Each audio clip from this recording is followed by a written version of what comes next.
Ang akala ni Anica Rodriguez ang gabing yon ang pinakamasakit sa lahat. Matapos mahuli ang pagtataksil ng kanyang fiancé na si Joseph at ang matalik na kaibigang si Claudette, ninais niyang lurin lahat ng pait sa alak. Sa gitna ng kalasingan, nakita niyang isang misteryosong lalaki sa madilim na sulok ng bar. Isang lalaking sa paningin niya isang escort o bayang lalaki na makakatulong sa kanya upang makalimot. Magkano ka? Paligayahin mo ako kahit isang gabi lang? Ngunit ang di alam ni Anica, ang lalaking hinalikan niya at binayaran ng 5,000 piso ay walang iba kundi si Conrad Montemayor. Isang cold, heartless billionaire at CEO ng pinakamalaking kumpanya sa bansa. Para kay Anica, ang gabing yon ay isang pagkakamaling dapat ng kalimutan. Ngunit para kay Conrad, yon ay isang malaking insulto na hindi niya mapapalampas. Dahil walang sino mang tumatalikod sa isang Montemayor, lalo na ang babaeng naging metsa ng paglambot ng kanyang pusong bato. Sa mundong puno ng sekreto at panganib at kapangyarihan, paano tatakas si Anica sa isang bilyonaryong ayaw na siyang pakawalan? Lalo na kung ang isang gabi na hinihingi niya ay nagbunga ng isang ugnayang di na kailanman mababawi. Isang mapagpalang araw sa inyong lahat, mga ka-Ayasha TV.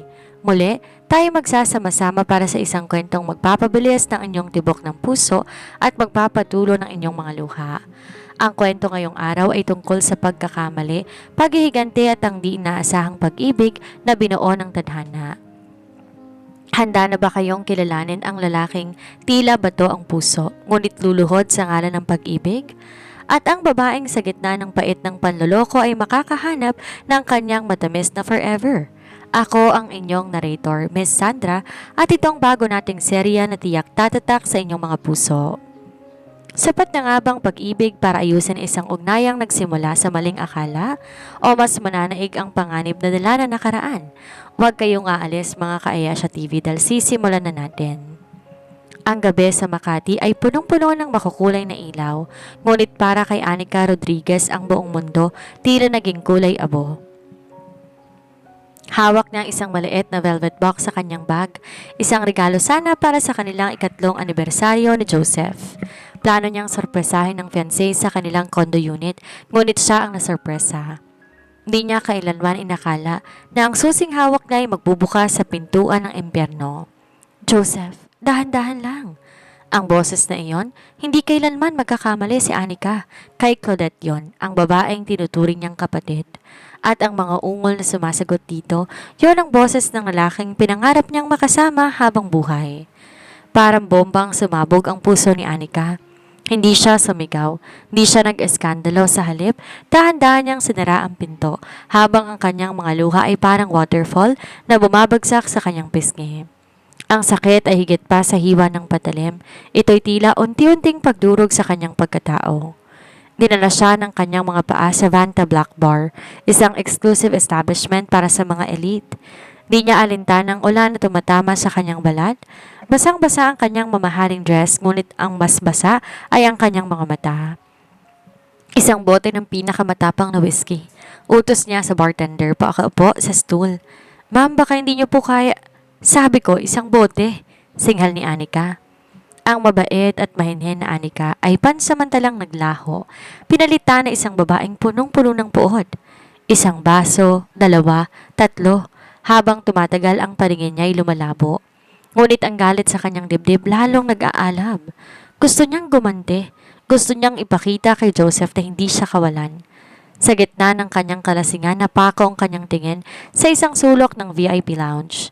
Doon nakaupo ang isang lalaki na may sariling mundo. Nakasuot ito ng itim na suit na halatang pasadya. Ang bawat galon nito ay puno ng otoridad.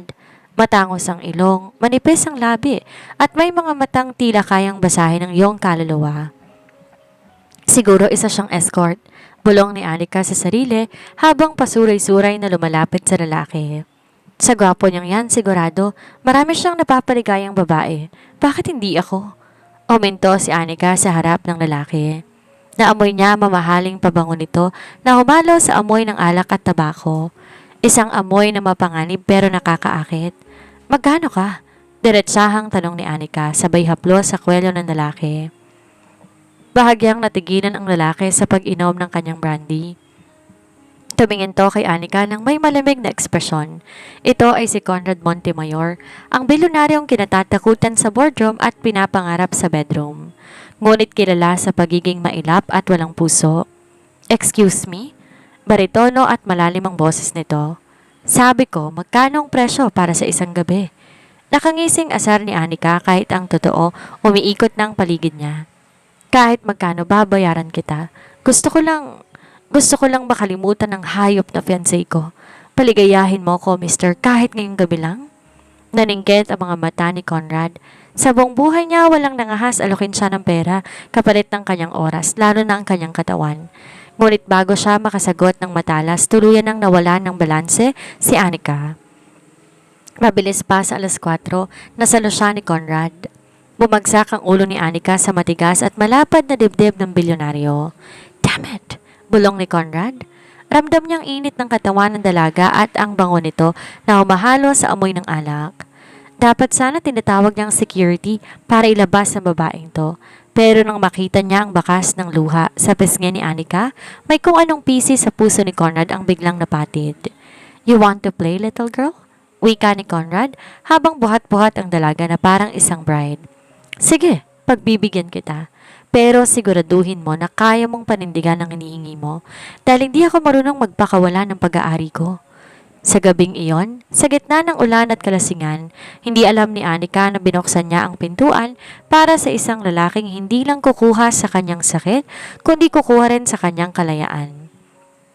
Malamig ang aircon sa loob ng elevator ng The Montemayor Grand Hotel, pero pakiramdam ni Anika nag-aapoy ang kanyang balat. Nakasandal siya sa matigas na dibdib ng estrangherong bilyonaryo habang buhat-buhat siya nito.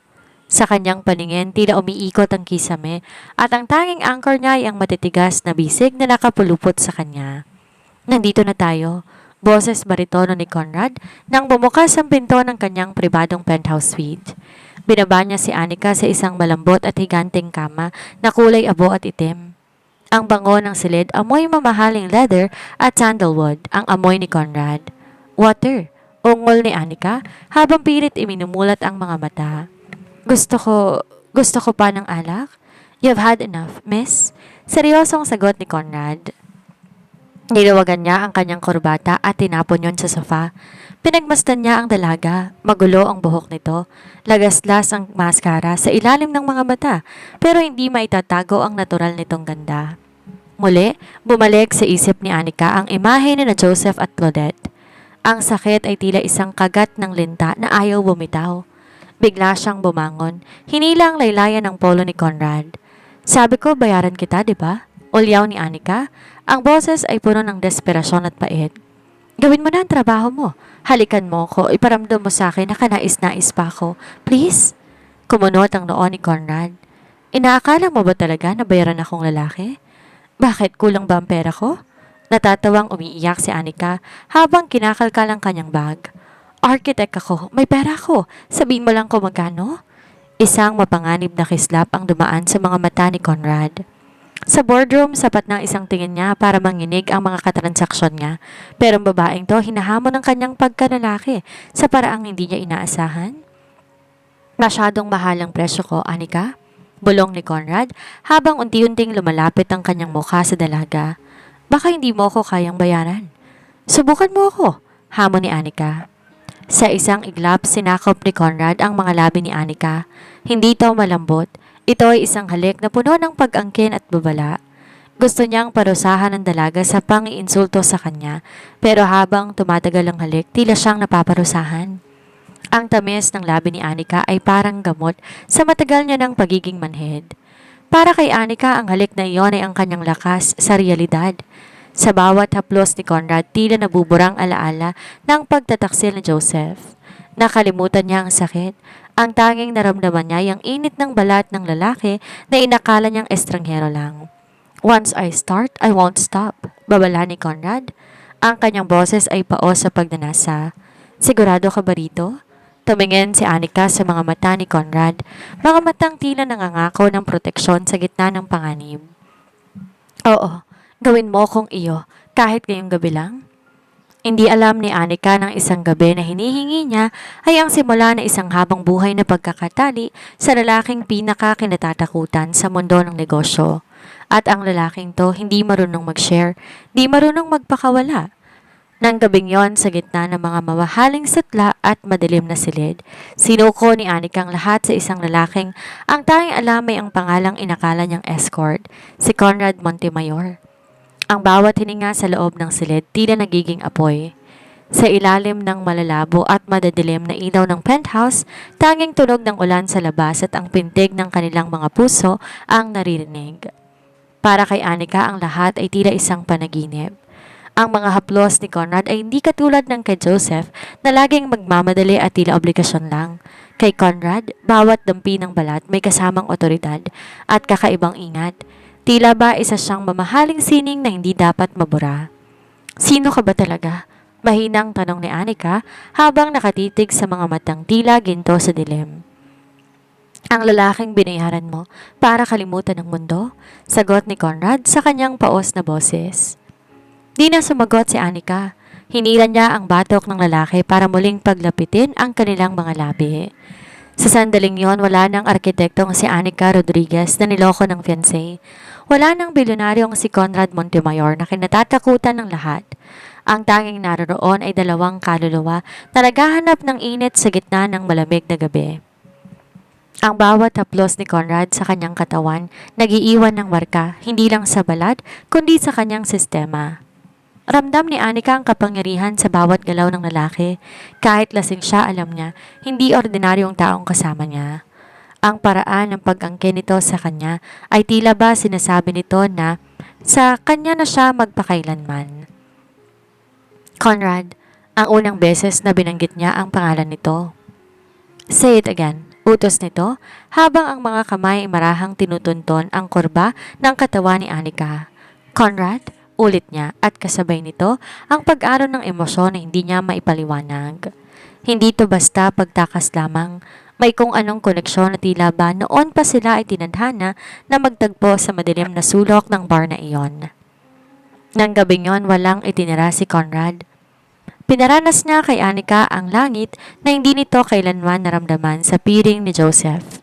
Ang bawat ungol, bawat patak ng pawis ay naging saksi sa isang kasunduang walang papel, isang kasunduan ng laman at pagnanasa. Ngunit sa gitna ng sarap may bahagi ng isip ni Conrad ang naguguluhan. Bakit ang isang babaeng katulad nito ay kailangan dumanas ng ganitong sakit? At bakit pakiramdam niya kailangan niyang parusahan ng sino mang nagpaiyak sa dalagang ito? Habang unti-unting dinadalaw ng antok si Anika sa piling ng bilyonaryo, ang tanging nasa isip niya ay ang bukas. Pero kay Conrad, ang bukas ay simula pa lamang ng kanyang pag-aari. Pagising sa reality. Madaling araw na magising si Anika. Ang liwanag ng buwan ay sumisilip sa malaking bintana ng suite. Masakit ang kanyang ulo, tuyo ang kanyang lalamunan, pero mas masakit ang alaala ng nangyari bago siya uminom. Ang pagtataksil ni Joseph at Claudette. Napatingin siya sa katabi niya. Natutulog pa si Conrad. Sa pagkakataong to, mukha tong payapa, malayo sa matigas na imahe nito kagabi. Bigla natakot si Anika. Anong ginawa ko? Nagbahid ako ng lalaki? Dahan-dahan siyang bumangon, pilit na hindi gumagawa ng ingay. Nanginginig ang kanyang mga kamay habang sinusuot ang kanyang damit. Hindi niya kayang harapin ang lalaking to sa umaga. Hindi niya kayang harapin ang katotohanan na naging marupok siya. Binuksan niya ang kanyang pitaka. Kinuha niya lahat ng cash na naroon, mga 5,000 piso. Nilapag niya ito sa ibabaw ng side table katabi ng mamahaling relo ng lalaki. Salamat, bulong niya sa hangin. Kahit ang totoo gusto niyang magpalamon sa lupa sa hiyang nararamdaman. Mabilis siyang lumabas ng kwarto, hindi lumingon, at di alam na sa sandaling sumara ang pinto, ang mga mata ni Conrad ay dahan-dahang bumukas. Tumingin si Conrad sa perang iniwan sa mesa, ang kanyang kamao ay nagtagis. Walang sino mang naglalakad palayo sa kanya nang di siya pinapayagan, at mas lalong walang sino mang nagbabayad sa kanya na parang isang hamak na tauhan lamang. You're making a big mistake, Anika. Malamig na wika ni Conrad sa walang taong silid. Dahil ang 5,000 ito ang magiging mitsa ng pagkagapos mo sa akin. Mabilis ang tibok ng puso ni Anika habang naglalakad sa hallway ng hotel. Pakiramdam niya hinahabol siya ng kung anong madilim na anino. Paglabas niya ng building, sinalubong siya ng malamig na hangin ng madaling araw. Doon lamang siya nakahinga ng maluwag. Ano bang pumasok sa isip mo, Anika? Pagalit niyang bulong sa sarili habang pumapara ng taxi. Di niya lubos maisip na nagawa niyang ibigay ang sarili sa isang estrangherong dahil lang sa galit at alak. Pero sa tuwing pipikit siya, nararamdaman pa rin niya ang init ng mga bisig ni Conrad at ang malalim nitong boses na tila nakatatak na sa kanyang isipan. Pagdating sa kanyang maliit na apartment, agad siyang pumasok sa banyo, nagbuhos ng malamig na tubig.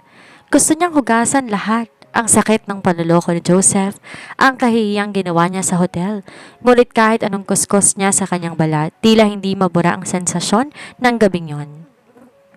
Samantala, sa loob ng penthouse, dahan-dahang bubangon si Conrad.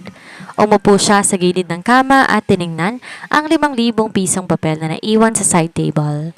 Kinuha niya ang cellphone niya at may i-denial na numero. "Sir?" Sagot na isang boses sa kabilang linya. Ito ang kanyang head of security. "I want everything." Malamig na utos ni Conrad habang nakatingin sa perang hawak. "Alamin mo kung sinong babaeng lumabas sa suite ko kaninang 4:30 a.m. I want her name, her job, her address, and everything about her. Ngayon din. Copy, Sir Conrad?" Binaba ni Conrad ang telepono at tumayo sa harap ng malaking bintana na nakaharap sa syudad. Sa loob ng maraming taon, siya na ang nagkokontrol sa lahat, sa negosyo, sa tadhana. Pero ang babaeng yon, ang babaeng nag-iwan sa kanya ng tip na parang isang hamak na tauhan, siya ang unang taong nakagawa ng hindi inaasahan. Anika Rodriguez. Pag-uulit niya sa pangalang nakita niya sa isang calling card na nahulog sa bag ng dalaga kagabi. Isang arkitekto. Isang mapanganib ng ngiti ang sumilay sa kanyang mga labi. Pagkalipas ng 2 araw, ay pilit na ibinalik ni Anika ang kanyang focus sa trabaho. Kailangan niyang kumita, lalo na nga at balak niyang lumipat ng titirhan para tuluyan ng makalayo kay Joseph.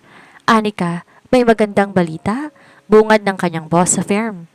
Ang Montemayor Group of Companies ay naghahanap ng lead architect para sa kanilang bagong mega resort project sa Palawan at ikaw ang napili kong mag-present ng design mamayang hapon? Nanlamig ang buong katawan ni Anika. "Montemayor?" "Oo, ang pinakamalaking kumpanya sa bansa. Isang malaking opportunity to, Anika. Huwag mong sasayangin." Pumayag si Anika. Pilit na pinapakalma ang sarili. Iniisip niya na sa laki ng kumpanyang iyon, imposible namang makita niya ang mismong may-ari. Siguradong mga manager lang ang makakaharap niya. 3:00 ng hapon nang makarating siya sa naglalakihang building ng Montemayor Group. Suot ang kanyang formal na office attire, pumasok siya sa conference room na puno ng mga seryosong board members. "Good afternoon, everyone. I am Anika Rodriguez representing..." Hindi na natapos ni Anika ang kanyang sasabihin nang bumukas ang pinto sa dulo ng silid. Pumasok ang isang lalaking may tindig na tila hari. Lahat ng nasa loob ay tumayo bilang paggalang. Pag-angat ng tingin ni Anika, tila tumigil ang pag-ikot ng mundo. Ang lalaking pumasok ay walang iba kung hindi ang bayarang lalaki na binigyan niya ng 5,000 sa hotel. Suot nitong isang pasadyang gray suit. Maayos na maayos ang buhok at ang mga mata nito. Ang mga matang iyon na puno ng pagnanasa kagabi ay malamig na ngayong nakatitig sa kanya. "Please continue, Miss Rodriguez," wika ni Conrad habang marahang umuupo sa dulo ng mahabang mesa. "I am very interested to see what you can offer." Ramdam ni Anika ang panginginig ng kanyang mga tuhod. Hindi ito panaginip. Ang lalaking akala niya'y katawaan lang ay ang mismong taong may hawak ng kanyang profesional na buhay. At base sa paraan ng pagtingin ni Conrad sa kanya, alam ni Anika na hindi lang ang plano ng building ang gusto nitong makita. Gusto nitong bawiin ng bawat sentimo ng kahihiyan na iniwan niya sa hotel suite nito. Halos hindi makahinga si Anika. Ang kaba sa kanyang dibdib ay mas malakas pa kaysa sa ulan noong gabing iyon. Nakatitig sa kanya ang buong board, naghihintay ng kanyang presentation, pero ang kanyang mga matay na natiling nakapako sa lalaking nasa dulo ng mesa. Si Conrad Montemayor, ang CEO, ang bilyonaryo, ang lalaking inalok niya ng pera kapalit ng serbisyo. "Miss Rodriguez, are you with us?" Tanong na isang matandang board member. Napaigdad si Anika. Yes, I'm sorry. Good afternoon. Pilit niyang pinatadag ang kanyang boses habang nanginginig ang kanyang mga kamay sa paglipat ng slide sa monitor. The Palawan Mega Resort Project focuses on sustainable luxury. We want to integrate the natural limestone formations into the villa designs. Habang nagsasalita si Anika, hindi niya maialis ang pakiramdam na hinuhubaran siya ng tingin ni Conrad. Hindi ito tumitingin sa screen, sa kanya lang ito nakatitig. Ang bawat salitang lumalabas sa bibig ni Anika tila sinusukat ni Conrad, hindi bilang arkitekto, kundi bilang ang babaeng tumakas sa kanya. Wait! Pagputol ni Conrad sa kanyang presentation. Ang malalim niyang boses ay nagpatahimik sa buong silid. Lumingon si Anika, pilit nagpapaka-profesional. Yes, Mr. Montemayor? Tumayo si Conrad, marahang naglakad papalapit sa kanya. Huminto ito sa mismong gilid niya. Naaamoy ni Anika ang pamilyar na pabango nito, ang amoy na naging saksi sa kanyang kahinaan. Ang disenyo mo ay matapang, bulong ni Conrad, sapat lang para marinig ni Anika habang nakatingin siya sa screen. Pero sa tingin ko may mga bagay kang nakalimutang isama, just like how you forgot something in my hotel room. Halos mabitawan ni Anika ang remote ng projector. Ang mga board members nagkatinginan, naguguluhan sa sinasabi ng kanilang boss. Dismissed. Biglang utos ni Conrad sa lahat. But sir, we haven't finished. I said dismissed. I will discuss the technical details with Ms. Rodriguez, privately. Walang nagawa ang mga board members kung di ang lumabas. Nang sumara ang pinto, tanging tunog na lang ng aircon ang naririnig. Ang katahimikan ay tila isang tali na unti-unting sumasakal kay Anika. Mr. Montemayor, tungkol sa nangyari. Tungkol sa alin, Anika? Tungkol ba sa pag-aakala mo na bayaran ako? O tungkol sa 5,000 pisong iniwan mo sa mesa ko? Kinuha ni Conrad ang kanyang wallet at nilabas ang mga papel na pera. Ang mismong perang iniwan ni Anika. Ito ang unang pagkakataon na may nagbayad sa akin. At alam mo ba kung anong ginagawa ko sa mga taong nangiinsulto sa akin? Lalong lumapit si Conrad hanggang sa maipit si Anika sa pagitan ng mahabang mesa at ng matikas itong katawan. I'm sorry. Lasing ako noon, hindi ko alam kung sino ka. Nauutal na depensa ni Anika. Pilit na lumalaban sa titig ng lalaki. Ito na ang project designs. Kunin mo na kung gusto mo. Pero parang awa mo na kalimutan na natin ang gabing yon. Kalimutan? Isang mapait na tawa ang kumawala kay Conrad. Inawakan niya ang baba ni Anika at bahagyang inangat ito. I spent 2 days looking for you. Walang sino mang tumatalikod sa akin pagkatapos akong gamitin, Anika. You wanted a night to forget. Well, I want a lifetime to make sure you remember. Bago pa makasagot si Anika, bumukas ang pinto ng conference room. Pumasok ang sekretary ni Conrad. Sir, your 4 p.m. appointment is here. It's Mr. Joseph de la Vega and his assistant, Miss Claudette. Parang binuhusan na malamig na tubig si Anika. Ang dating fiancé niya at ang babaeng nanira sa kanya narito sa isang building. Isang mapanganib ng ngiti ang sumilay sa labi ni Conrad habang nakatingin sa namumutlang si Anika. Perfect timing. Papasukin sila. Tumingin si Conrad kay Anika. Don't go anywhere, Miss Rodriguez. Maupo ka. Panoorin mo kung paano ko dudurugin ang mga taong nagpaiyak sa'yo bago kita tuluyang angkinin. Di makagalaw si Anika sa kanyang kinaupuan. Gusto niyang magpalamon sa lupa nang bumukas ang pinto at pumasok si Joseph at Claudette. Ang dalawang taong sumira sa kanyang mundo ay narito ngayon, bihis na bihis at may ngiti sa mga labi. Isang ngiti na agad naglaho nang makita nila siya. Anika? Gulat na bulong ni Joseph. Bakasang ka ba sa mukha nito? Anong ginagawa mo rito? She is my lead architect for the Palawan project. Malamig na singit ni Conrad. Nakasandal to sa kanyang executive chair, tila isang haring pinapanood ang kanyang mga nasasakupan. May problema ba doon, Mr. De La Vega? Napanunok si Joseph. Si Joseph ay isang junior partner sa isang construction firm na umaasa sa mga subcontracts mula sa kumpanya ni Conrad. Wala naman, Sir Conrad. Nagulat lang ako. Si Anika ay dati ko siyang kakilala? Dating kakilala? Isang mapanganib ng ngiti ang sumilay sa labi ni Conrad. Tumingin siya kay Claudette na noon halatang di mapakali. At sino naman ang kasama mo? Is she your partner? I am Claudette, sir, the project coordinator. Maingat na sagot ng babae, pilit na nagpapakyut kay Conrad. Di siya pinansin ni Conrad. Sa halip, lumingon siya kay Anika na noon ay nanginginig ang mga kamay sa ilalim ng mesa. Miss Rodriguez, base sa record na hawak ko, ang firm na Mr. De La Vega ay may pending request para sa supply ng materyales sa project mo. Sa tingin mo ba karapat-dapat silang makuhang kontrata? Nagkatinginan sina Joseph at Claudette, puno ng pag-asa. Inakala nila na dahil naging fiancé ni Joseph si Anika, tutulungan sila nito, ngunit nagkamali sila. Ang Anika na kaharap nila ngayon ay hindi na ang mahinhing babae na basta-basta nalang iiyak. Tumingin ng diretso si Anika kay Joseph. Ang kumpanya ni na Mr. De La Vega ay may track record ng unreliability. Hindi sila tapat sa kanilang mga commitment. In my professional opinion, Mr. Montemayor, they are not worth the risk. Namutla si Joseph. Anika, sandali. You heard the lady? Pagputol ni Conrad. Tumayo siya at dahan-dahang lumapit kay Joseph. Ang presensya ni Conrad ay sapat na para manginig ang tuhod ni Joseph. I don't like liars, Mr. De La Vega, at mas lalong hindi ko gusto ang mga taong di marunong magpahalaga sa kung ano man ang meron sila. Nilapit ni Conrad ang kanyang mukha kay Joseph, sapat para marinig ng lahat ang kanyang banta. Consider all your pending contracts with my group cancelled. In fact, I will make sure no one in this industry will work with you again. Sir, bakit? Dahil lang ba sa sinabi niya? Sigaw ni Claudette. No, malamig na sagot ni Conrad. Dahil ang babaeng tinalikuran nyo para sa pansariling libog ay ang babaeng pag-aari ko na ngayon at kapag kinalaban nyo siya, ako ang kinakalaban ninyo.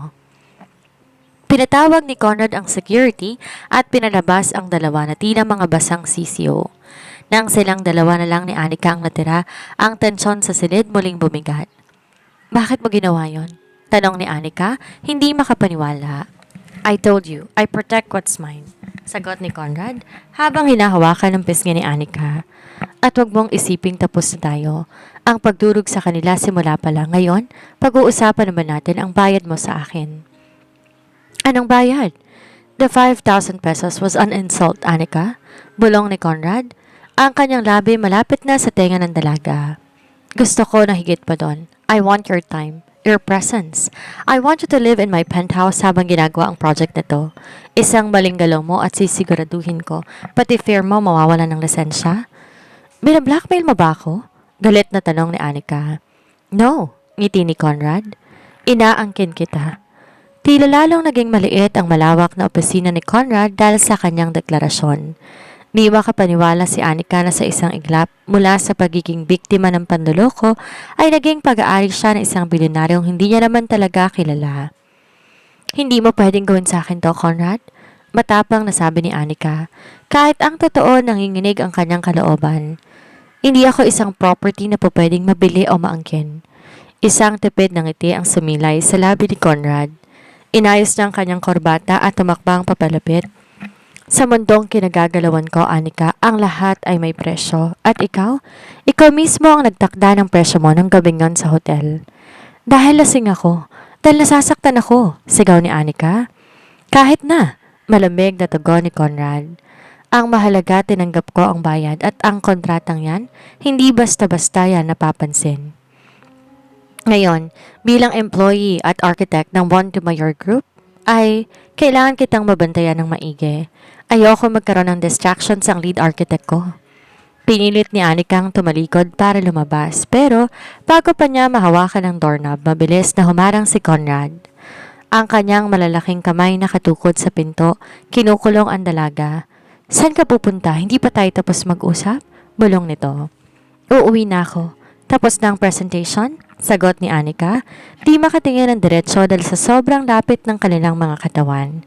Uuwi? Sa apartment mo malapit sa kondo ni Joseph? Sa lugar kung saan po pwede kanyang puntahan at kulitin anumang oras. Umiling si Conrad. No, pinakuha ko na ang mga gamit mo. Pinalipat ko ng lahat sa penthouse ko. Nanlaki ang mga mata ni Anika. Ano? Wala kang karapatan. Ginawa ko lang ang nararapat para sa kaligtasan ng project at para na rin sa'yo. Joseph is a desperate man, Anika, at ang mga taong desperado mapanganib. Pariwanag ni Conrad, pero may kung anong dilim sa kanyang mga mata na nagsasabing hindi lang tungkol sa kaligtasan ang dahilan niya. Nang gabing yon natagpuan ni Anika ang sarili sa loob ng pamilya na penthouse suite. Pero sa pagkakataong ito, wala siyang espiritu ng alak na nagpapalakas ng loob niya. Tanging ang matinding kaba at ang presensya ni Conrad ang kasama niya. Pinakita ni Conrad ang kanyang magiging silid, isang kwartong mas malaki pa sa buong apartment niya, puno ng mga mamahaling kagamitan at may view sa buong syudad. Bakit mo ba talaga ginagawa to? Mahinang tanong ni Anika habang nakatitig sa bintana. Bakit ka nakikialam sa buhay ko? Dahil lang ba sa isang gabi? Tumayo si Conrad sa likuran niya. Hindi humahawak pero ramdam ni Anika ang init nito. Gusto mong malaman ng totoo? Si Joseph, matagal ko na siyang pinagmamasdan. Hindi lang dahil sa kumpanya niya, kundi dahil sa paraan ng pagtrato niya sa mga babae. At nang makita kita sa bar na yon, nung gabing balak mo sana magpakalunod, naramdaman ko, kailangan kitang ilayo sa kanya. Bakit? Humarap si Conrad sa kanya at sa unang pagkakataon, nakilala ni Anika ang bahid ng emosyon sa mukha ng cold, heartless billionaire. Dahil ang mga taong katulad ni Joseph, hindi deserve ang isang tulad mo. At ang isang tulad mo deserve na mapunta sa isang lalaking kayang ibigay ang buong mundo, kahit ang lalaking yon hindi marunong magmahal. Bago pa makasagot si Anika, marahang hinawakan ni Conrad ang kanyang buhok. Dito ka muna. Huwag kang susubok na tumakas dahil kahit sang sulok ng mundo ka magpunta, mahahanap at mahahanap kita. Sa gabing yon, natulog si Anika sa isang gintong hawla. Ligtas siya kay Joseph, oo.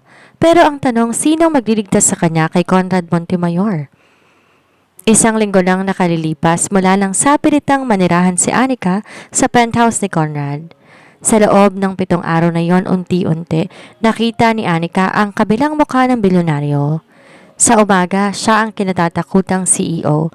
Ngunit sa gabi, kapag silang dalawa na lamang, tahimik lang tong nagbabasa ng mga report habang paminsan-minsan, sinusuri ang mga blueprint na ginagawa ni Anika. Walang nangyari sa pagitan nila mula ng gabing yon, ngunit ang tensyon laging naroon. Isang kuryenteng hindi namamatay. Isang hapon habang abala si Anika sa pag-aayos ng kanyang mga gamit sa office space na binigay ni Conrad, isang envelope ang inilapag ni Conrad sa kanyang mesa. Ano to? Takang tanong ni Anika. Ang dahilan kung bakit hindi mo dapat iyakan ng Joseph na yon. Malamig na sagot ni Conrad. Binuksan ni Anika ang envelope. Nanlaki ang kanyang mga mata na makita ang mga litrato at dokumento. Hindi lang pala si Joseph ang nagtaksil. May mas malalim bang plano si Claudette? Si Claudette, nagtatrabaho siya sa kalabang kumpanya ng Montemayor Group? Gulat na tanong ni Anika habang binabasa ang report. Hindi lang yan, dagdag ni Conrad habang sumasandal sa gilid ng mesa. Claudette is a corporate spy. Ginamit niya si Joseph para makalapit sa mga projects ko. At si Joseph, sa sobrang kadesperaduhan na makuhang loob ko, naging sunod-sunuran sa babaeng yon. Ang balak nila, nakawin ang mga designs mo para sa Palawan project at ibenta sa iba? Naramdaman ni Anika ang panlalamig ng kanyang sikmura. Di lang pala puso niya ang gustong sirain ng dalawa, kundi pati na rin ang kanyang karera. Bakit mo to sinasabi sa akin? Tanong ni Anika, ang boses ay nanginginig. Because I want you to see that you are surrounded by wolves, Anika. At ako lang ang tanging leon na kayang protektahan ka? Seryosong wika ni Conrad. Lumapit siya. Hinawakan na magkabilang balikat ni Anika. I've already dealt with Claudette. Hindi na siya makakatapak sa anumang kumpanya sa bansa. And Joseph, he is drowning in debt now. Sa kabila ng galit ni Anika sa dalawa, hindi niya mapigilang mabahala sa bagsik ni Conrad. Masyado kang mapanganib, Conrad. Mapanganib ako sa mga kaaway ko, Anika. Pero sa'yo, hindi tinuloy ni Conrad ang sasabihin. Sa halip, hinila niya ang dalaga para sa isang mahigpit na yakap. Sa pagkakataong to, hindi nanlaban si Anika. Sa bisig ni Conrad, nakaramdam siya ng seguridad na hindi niya naramdaman kay Joseph. Pero kasabay ng seguridad na iyon ay ang pag-usbong ng isang damdaming kinatatakutan niya. Nang gabing yon, habang naghahanda si Anika para matulog, bigla siya nakaramdam ng matinding pagkahilo. Tumakbo siya sa banyo at doon nagsimulang sumama ang kanyang pakiramdam. Napahawak siya sa sink habang tinitingnan ang kanyang sarili sa salamin. Namumutla siya. Biglang pumasok sa isip niyang isang bagay na nakalimutan niya na sa gitna ng lahat ng gulo. Ang gabing yon sa hotel, Hindi sila gumamit ng proteksyon at lagpas siya na 1 linggo sa kanyang regular na cycle. Nanginginig ang kamay ni Anika habang kinukuha ang kanyang phone para mag-order na isang bagay sa online pharmacy. Isang bagay na magpapatunay kung ang gabing isang gabi lang ay magbubunga ng habang buhay na pananagutan. Ang katahimikan sa loob ng penthouse ay tila ba mas lalong naging mabigat para kay Anika. Hawak-hawak niya ang maliit na puting stick habang nakaupo sa sahig ng banyo. Nakapikit siya, natatakot na dumilat at harapin ang katotohanan. Hindi maaari, isang gabi lamang yon, bulong niya sa kanyang sarili. Ngunit nang dahan-dahan niyang iminulat ang kanyang mga mata, tila tumigil ang mundo. 2 malinaw na pulang guhit, positibo. Nagsimulang manginig ang kanyang mga kamay. Sa gitna ng gulo ng kanyang buhay ang pagtataksil ni Joseph ang pagkawala ng kanyang apartment. At ang pagkakataong sa poder na isang Conrad Montemayor, ito ang isang panibagong pagsubok. Isang sanggol, isang buhay na nabuo mula sa isang gabing puno ng pait at pagnanasa. Biglang may kumatok sa pinto ng banyo. Anika, are you okay in there? Kanina ka pa dyan. Boses ni Conrad. Bakas ang bahagyang pag-aalala sa baritono nitong tinig. Mabilis itinago ni Anika ang test kit sa ilalim ng kanyang lababo. Naghilamos siya ng mukha para itago ang bakas ng luha at kaba. Pagkabukas niya ng pinto, bumungad sa kanya ang matikas sa tindig ni Conrad. Nakasuot ito ng white silk robe, bahagyang gulo ang buhok, isang itsura na napakalayo sa seryosong CEO na nakikita sa telebisyon. Namumutla ka, puna ni Conrad. Inawakan nito ang noo ni Anika. May sakit ka ba? I will call my personal doctor. Wag na, ayos lang ako. Baka pagod lang sa paggawa ng plano para sa resort, pagdadahilan ni Anika. Hindi makatingin ng diretsyo. Pinakatitigan siya ni Conrad, ang mga mata nito tila sinusuri ang bawat hibla ng kanyang pagkatao. If it's about Joseph or Claudette, don't worry. They are gone, Anika. You're safe here? Paano kung binitay ni Anika ang kanyang sasabihin? Paano kung may mangyari na hindi natin inaasahan? Paano kung maging mabigat ako sa'yo? Kumunot ang noo ni Conrad. Inawakan niya ang magkabilang balikat ng dalaga at pilit tong pinapaharap sa kanya. You are not a burden. At sa mundong to, walang nangyari nang di ko inaasahan. I am Conrad Montemayor. I control everything. Gusto sana ni Anikang sabihin na hindi mo kontrolado ang sinapupunan ko. Pero mas pinili niyang manahimik. Natatakot siya.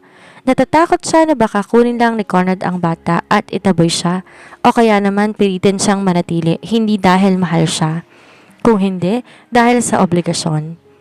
Kinabukasan habang nasa opisina, hindi mapakali si Anika. Sinubukan niyang mag-focus sa kanyang laptop pero ang nasa isip niya yung appointment sa OB-GYN. Napalihim niyang kinukuha. Habang naglalakad siya palabas ng building para sa kanyang lunch break, isang pamilyar na sasakyan ang huminto sa tapat niya. Buwaba ang bintana, tumambad ang mukha ni Joseph. Mukha itong haggard, magulo ang suot at tila hindi natulog ng ilang gabi. Anak, please, mag-usap tayo. Pagsusumamo ni Joseph. Sinira ni Conrad ang buhay ko. Wala na akong kumpanya, wala na akong pera. Tulungan mo ako, pakiusapan mo siya. Joseph, umalis ka na. Malamig na sabi ni Anika. Wala na tayong dapat pag-usapan? Dahil ba sa kanya? Dahil ba bilyonaryo siya? Galit na hinawakan ni Joseph ang braso ni Anika. Ginagamit ka lang niya, Anika. Matapos kanyang pagsawaan, ay tatapon ka rin niya gaya ng ginawa niya sa iba. Bitawan mo siya. Ang boses na iyon ay para bang kulog na sa gitna ng maaraw na tanghali.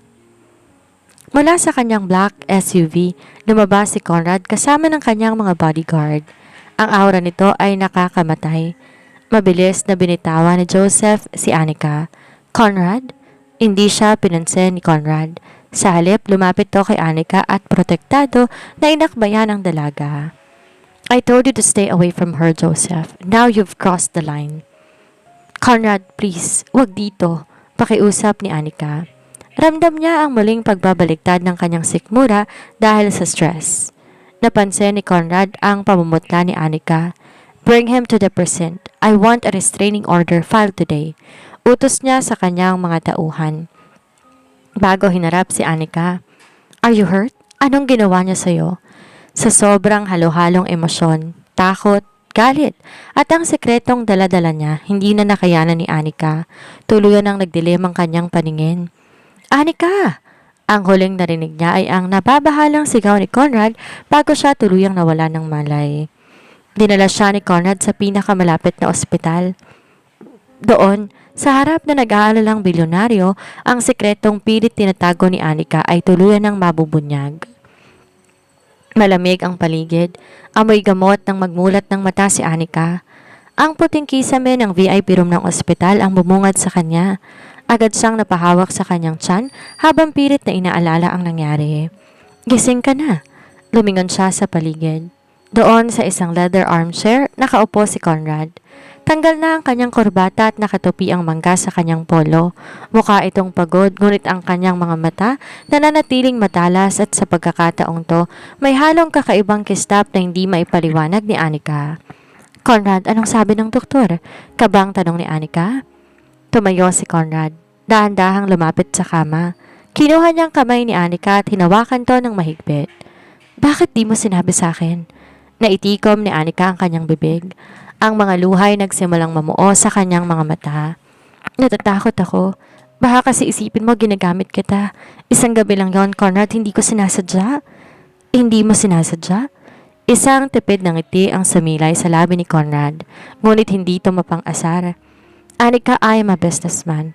I know the risk of every action, pero ang balitang to, ito lang ang tanging investment na hindi ko pinagplanuhan, pero nagbigay sa akin ng kakaibang saya. Nanlaki ang mga mata ni Anika. Anong ibig mong sabihin? Magiging ama ko, Anika.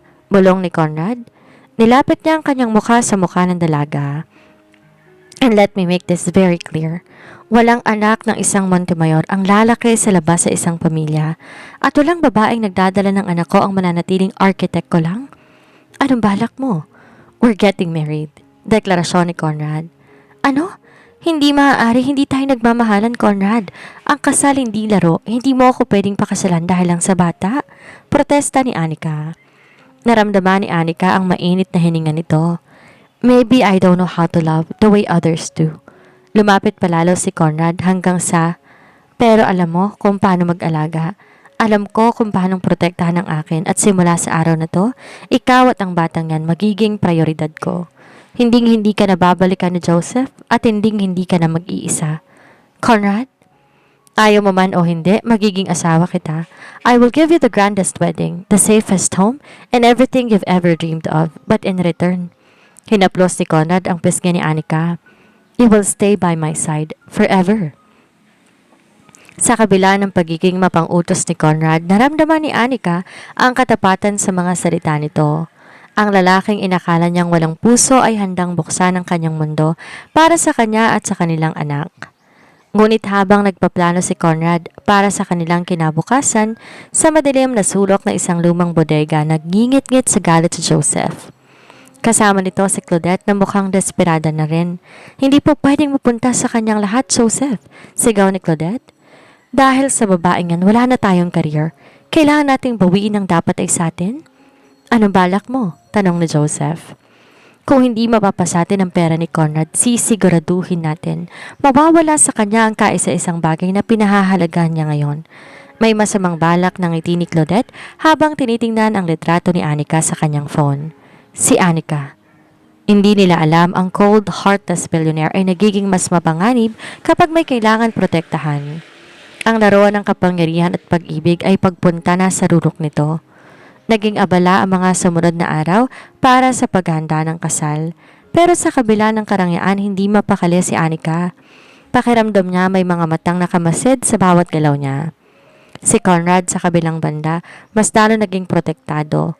Dinagdagan niya ang mga security sa paligid ng penthouse at hindi hinahayaan si Anika na lumabas ng walang kasamang bodyguard. Isang hapon, habang papunta si Anika sa isang huling fitting ng kanyang wedding gown, biglang nagkaroon ng gulo sa basement parking. Ma'am, dito lang po kayo. Sigaw ng kanyang security pero bago pa to makakilos, isang puting van na ang umarap sa kanila. Mabilis ang pangyayari. May mga lalaking nakamaskara ang bumaba at sa pilitang kinuha si Anika. Sa gitna ng takot at gulo nakita niya ang isang pamilyar na mukha sa loob ng van. Joseph, mahinang sambit ni Anika. Pasensya na Anika pero kailangan ko ng pera, sabi ni Joseph na bakas ang adeksyon at desperasyon sa mga mata. Gagamitin ka namin para makuhang lahat kay Conrad. Dinala si Anika sa isang abandonadong bodega sa labas ng syudad. Doon nakita niya rin si Claudette na nakangising aso habang tinitingnan ang kanyang kalagayan. Sa wakas, ang reyna ng Montemayor, uyam ni Claudette. Tingnan natin kung hanggang saan ang tapang ng bilyonaryong yan kapag nalaman niyang nasa panganib ang mag-ina niya. Samantala, sa opisina ni Conrad, tila gumuho ang mundo niya nang matanggap ang tawag mula sa kanyang security team. Ang kanyang mga matay nag-aapoy sa galit. Di siya natakot para sa kanyang pera. Natakot siya para sa buhay ni Anika at ng kanilang anak. Hanapin niyo sila, utos ni Conrad sa kanyang head of intelligence. I want the location in 5 minutes at ihanda ang mga tauhan. Walang mabubuhay sa sino mang humawak sa asawa ko. Gamit ang GPS tracker, napalihim niyang nilagay sa engagement ring ni Anika, mabilis na natunto ni Conrad ang bodega. Sa loob ng bodega, sinampal ni Claudette si Anika. Dahil sa'yo, nawala ang lahat sa akin? Hindi dahil sa akin, Claudette, sagot ni Anika, pilit na nagpapakapalan kahit nanginginig. Dahil sa kasakiman nyo. Akmang sasaktan muli ni Joseph si Anika nang bigla bumagsak ang pintuan ng bodega. Isang malakas na pagsabog ng liwanag ang pumasok, kasunod ng mga armadong lalaki at sa gitna ng usok, lumabas sa isang figura na tila galing sa impyerno sa tindi ng aura. Si Conrad Montemayor. Bitawan niyo siya? Malamig na utos ni Conrad. Ang kanyang boses ay sapat na para manginig ang tuhod ni Joseph. Huwag kang lalapit, Conrad. Papatayin ko siya, sigaw ni Joseph habang tinututukan ng patalim si Anika. Hindi kumarap si Conrad. Humakbang siya ng dahan-dahan. Subukan mo, Joseph, at sisiguraduhin ko, hindi ka aabot sa kulungan ng buhay. Sa isang mabilis na galaw, bago pa makakilos si Joseph, isang sniper mula sa labas ang nagpaputok sa balikat nito, dahilan para mabitawan niya si Anika. Agad na sumugod si Conrad at sinalo ang dalaga bago pa to bumagsak sa semento. Anika, are you okay? Tell me, nasaktan ka ba? Baka sa matinding takot sa boses ng bilyonaryo habang sinusuri ang mukha ni Anika. Conrad, ang baby! Umiiyak na sabi ni Anika. Niyakap siya na mahigpit ni Conrad. Ligtas na kayo. Hinding-hindi ko nahahayaang mangyari pa ulit ito. Tumingin si Conrad kay Joseph at Claudette na ngayon ay nakapuso na at pinaliligiran ng mga pulis. Ang kanyang mga mata walang bahid ng awa. Iligpit sila. Make sure they rot in jail for the rest of their lives. Sa gabing yon, habang pauwi sila sa penthouse, di binitawan ni Conrad ang kamay ni Anika. Doon na-realize ni Anika na ang lalaking akala niya ay cold at heartless ay may pusong handang sumabog para lang sa kanya. Makalipas ang 3 buwan, matapos ang madilim na pangyayari sa bodega, isang napakagandang umaga ang sumalubong sa buong bansa. Ang balita sa bawat estasyon, ang kasal ng taon sa pagitan ni Conrad Montemayor at Anika Rodriguez.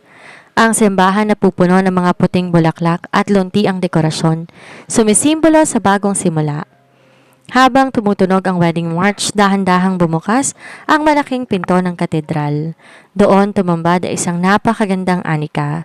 Suot ang kanyang sariling disenyo ng wedding gown na punong-puno ng mga kristal. Sa dulo ng altar nakatayong isang lalaking noon ay tila ba bato ang puso. Ngunit ngayon, may bakas na ng mga luha sa mga mata. Si Conrad. Nang makarating si Anika sa harap ni Conrad, hinawakan ng bilyonaryo ang kanyang mga kamay. You look breathtaking. Bulong nito na sapat na para mamula ang pisngi ni Anika. Ang sermon ng pari ay tila background music na lamang sa dalawa habang nagpapalitan sila ng mga sumpa. Anika, panimula ni Conrad, ang kanyang boses ay puno ng emosyon. I was a man who believed that power and money could buy everything. That night changed my life. You didn't just give me a son, you gave me a heart. I promise to protect you, to honor you, and to love you until my last breath. Umiiyak na sumagot si Anika. Conrad, akala ko noon ang pagtataksil na naranasan ko ang tatapos sa akin. Pero ikaw ang naging sandigan ko sa panahon na hindi ko kayang tumayo. Hindi ka lang naging bayarang lalaki sa paningin ko, naging bayani ka, naging asawa, at naging tahanan. Mahal na mahal kita. Nang ipahayag na silang mag-asawa, isang masidhing halik ang pinagsaduhan nila. Isang halik na nagbubura sa lahat ng sakit ng nakaraan. Makalipas ang 5 buwan, sa loob ng nursery room ng kanilang bahay sa Palawan Resort, mahimbing na nakatulog ang isang malusog na sanggol ng lalaki. Si Conrad Alexander Montemayor Jr., ang batang nagtataglay ng mga mata ng kanyang ina at ang matitikas na katangian ng kanyang ama. Nakatanaw si Anika sa dagat habang nakayakap si Conrad mula sa kanyang likuran. Minsan, hindi ko pa rin maisip na nagsimula ang lahat sa isang maling akala. Natatawang sabi ni Anika. Hinalika ni Conrad ang kanyang balikat. Maling akala man o hindi. Natatawang sabi ni Anika. Hinalika ni Conrad ang kanyang balikat. Wala nang Joseph o Claudette pa ang muling makakaistorbo sa atin. Balita sa kanila ni Joseph at Claudette ay nabulok na sa kulungan dahil sa mga patong-patong na kaso ng kidnapping, corporate espionage at frustrated murder. Wala silang nakuha kundi ang dusa ng kanilang sariling kasakiman. Conrad, tawag ni Anika. Salamat sa hindi pagbitiw sa akin nung gusto ko nang bumitaw sa mundo. Hinarap ni Conrad ang asawa at tiningnan ito ng may wagas na pag-ibig. You are my world now, Anika, at ang mundong to ay hindi ko pababayaan. Ang cold heartless billionaire ay tuluyan ng naging isang mapagmahal na asawa at ama. Ang gabing inakala ni Anika na panandalian lamang ay naging isang walang hanggang kwento ng pag-ibig, pag-asa at bagong simula. Maliwanag ang sikat ng araw sa malawak na garden ng mansyon ng mga Montemayor. Ngayon ang unang kaarawan ng munting prinsipe na si Baby Alex. Ang buong paligid ay dekorasyon ng royal blue and gold. Saktong-sakto para sa tagapagmana ng Montemayor Empire. Ngunit sa loob ng master's bedroom, tila may ibang negosyong inaasikaso si Conrad. Conrad, kailangan ko nang bumaba. Marami pang bisita sa labas. Natatawang reklamo ni Anika habang pilit na kumakawala sa yakap ng asawa. The guest can wait, wifey, bulong ni Conrad habang nakabuo ng mukha sa leeg ng asawa. 1 taon na ang lumilipas pero hanggang ngayon hindi ko pa rin makakalimutan ang apoy na amo nung gabing una tayong nagkita. Pininiktik ni Anika ang ilong ni Conrad. Ang amoy ng alak at luha, yun ba ang gusto mo? No, seryosong sagot ni Conrad. Sabay titig sa mga mata ni Anika. The scent of my destiny. Nung gabing inalok mo ko ng pera, hindi ko alam na ang totoo palang kabayaran ng buong puso ko. Natawa si Anika at hinalikan ang asawa. O siya, tama ng bola. Baka umiiyak na si Alex sa baba. Pagbaba nila, sinilubong sila ng palakpakan ng mga malalapit na kaibigan at piling kamag-anak. Wala na ang mga plastic na ngiti ni na Joseph at Claudette. Ang mga naroon ay ang mga taong tunay na nagmamahal sa kanila. Habang hinihipa ni Baby Alex ang kanyang cake ay napansin ni Anika ang isang maliit na box na inabot ni Conrad sa kanya. Para saan to? Birthday ni Alex. Hindi ko birthday? Takang tanong ni Anika. Open it. Maikling utos ni Conrad na may pilyong ngiti. Pagbukas ni Anika, bumungad sa kanya isang susi. Hindi lang basta susi, kung hindi isang susi na isang bagong studio. I built you your own architectural firm, Anika. It's named ARM Designs. Anika Rodriguez Montemayor. Wika ni Conrad. Ayokong tumigil ka sa mga pangarap mo dahil naging asawa kita. I want the world to see the talent of the woman who captured the heartless billionaire.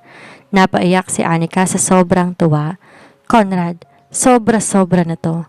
Nothing is too much for you, sagot ni Conrad. Ngunit bago pa man makasagot si Anika, bigla nakaramdam ang dalaga ng pamilyar na pagbaliktad ng sikmura. Mabilis siyang napatakbo sa CR. Nagkatinginan ang mga bisita.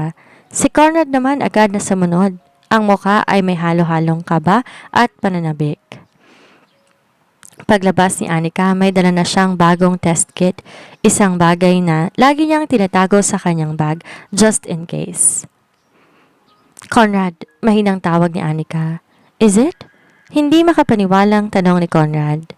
Tumango si Anika habang nakangiti. Magiging kuya na si Alex. Sa gitna ng party, binuhat ni Conrad si Anika at inikot-ikot to sa sobrang tuwa. Hindi niya na alintana pa kung makita man ng mga business partners niya ang kinatatakutan na cold, heartless billionaire na tumatalo na ngayon sa saya. I guess I have to build a bigger nursery.